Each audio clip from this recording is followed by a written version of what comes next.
সাল্লাল্লাহু আলাইহি ওয়াসাল্লাম তিনি এই ইসলামকে প্রতিষ্ঠা করার জন্য, ইসলামকে প্রতিষ্ঠিত করার জন্য আল্লাহর রাসূল সাল্লাল্লাহু আলাইহি ওয়াসাল্লাম তিনি অনেক অসম্মানিত হয়েছেন, তিনি অনেক অত্যাচারিত হয়েছেন, তার মাথার ঘাম পা পর্যন্ত জড়িয়েছেন, তার নিজের তারা রক্ত জমে ঢেলেছেন।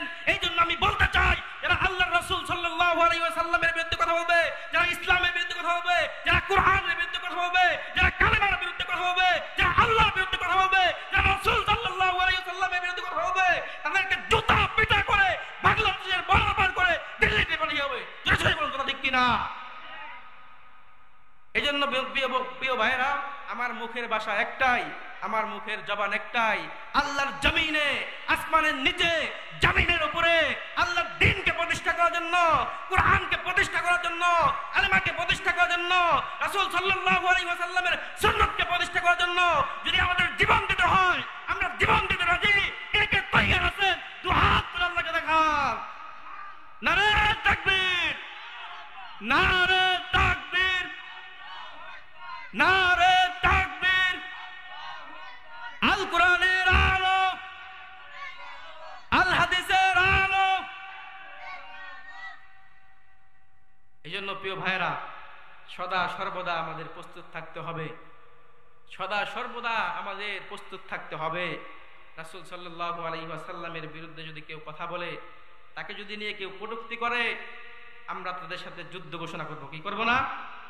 হ্যাঁ, এই জন্য বলতে চাই প্রিয় ভাইয়েরা, রাসূল সাল্লাল্লাহু আলাইহি ওয়াসাল্লাম ইসলামের জন্য অনেক কষ্ট করেছেন, ইসলামের জন্য তিনি তার নিজের তাজা রক্ত জমিয়ে ঢেলেছেন। এই জন্য রাসূল প্রেমে আমরা একটা গজল শুনি নাকি?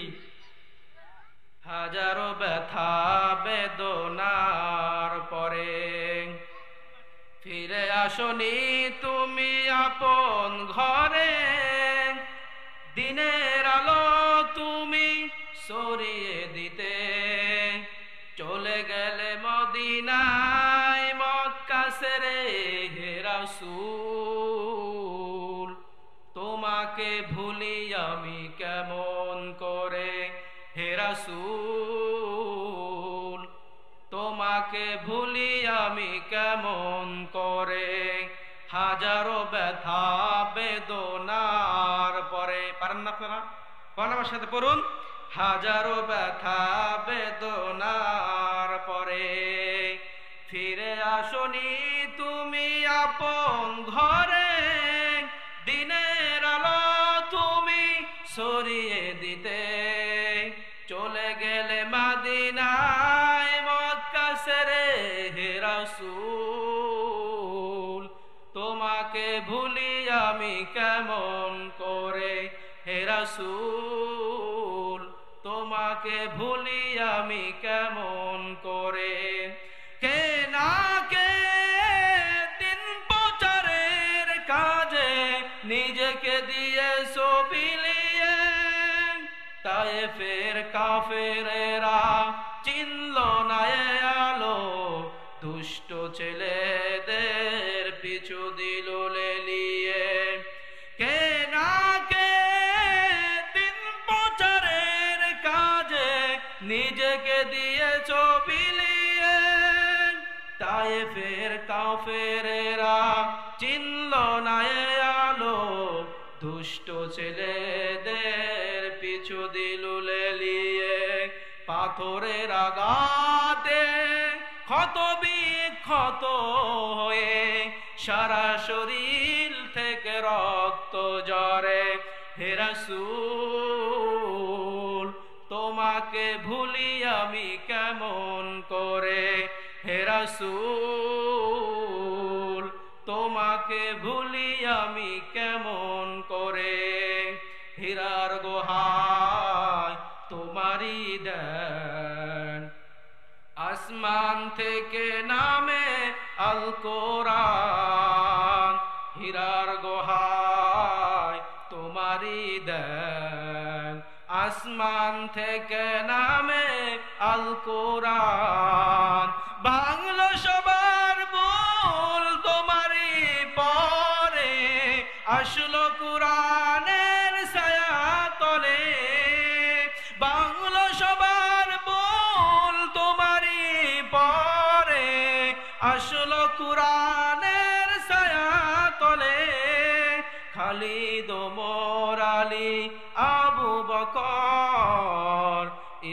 আমি ডান্ডা নীল যে তুলে, আল আমিন তুমি ছিলে যে সদা সকল মানুষের তরে, হে রাসূল তোমাকে ভুলি আমি কেমন করে, হে রাসূল তোমাকে ভুলি আমি কেমন করে।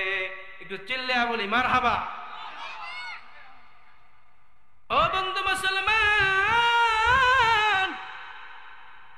কোন দিকে নজর করবেন না রে বাবা, একটু গভীর মনোযোগ সহকারে শুনবেন।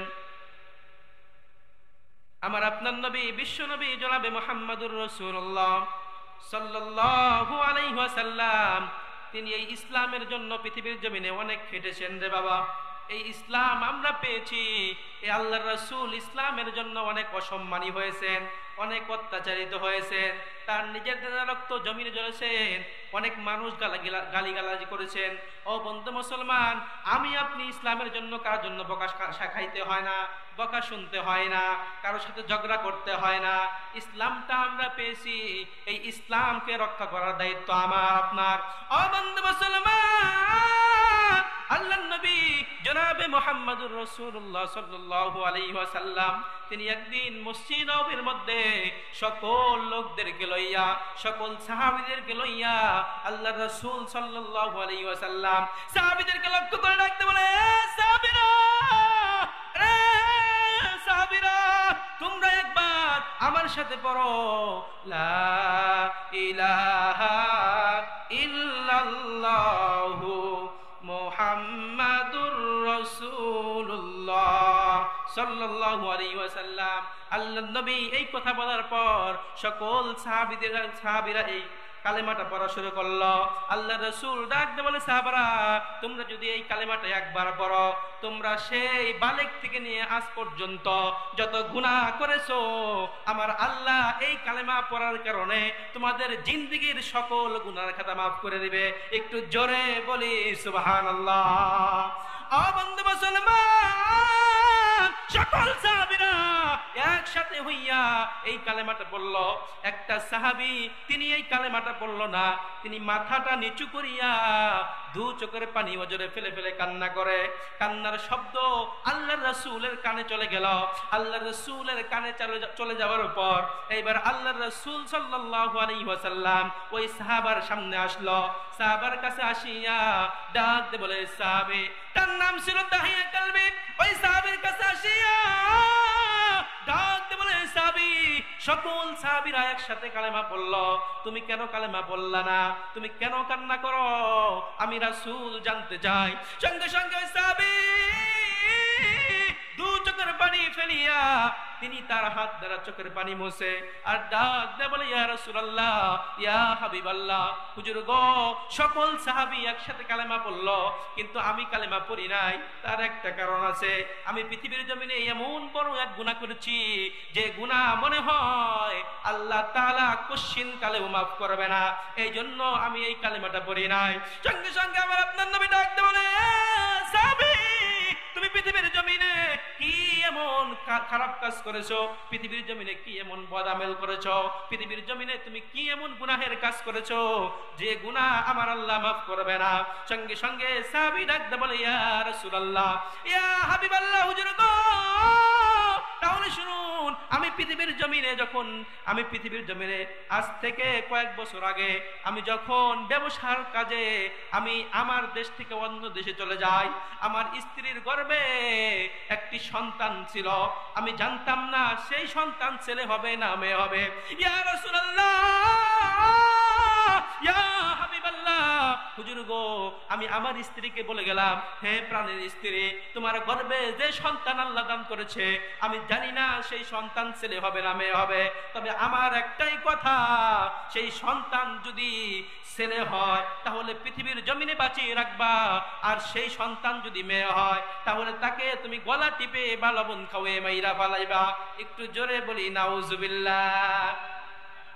বন্ধু মুসলমান, এই কথা বলিয়া হুজুর আমি যখন যখন আমি ব্যবসার কাজে বাহিরে গেলাম, হুজুর গো 1 মাস নয় 2 মাস নয়, আমি কয়েক বছর পর যখন বাড়িতে ফিরলাম, বাড়িতে ফিরিয়া আমি যখন দরজার সামনে দাঁড়াইলাম, আমি দেখতে পাইলাম একটা ফুটফুটে সুন্দর একটা কন্যা সন্তান দৌড় দিয়ে আসিয়া আমি দাহিয়া কালবিকে দরিয়া ডাক দে বলে, আব্বু তুমি এতদিন কোথায় ছিলা, কোথায় ছিলা?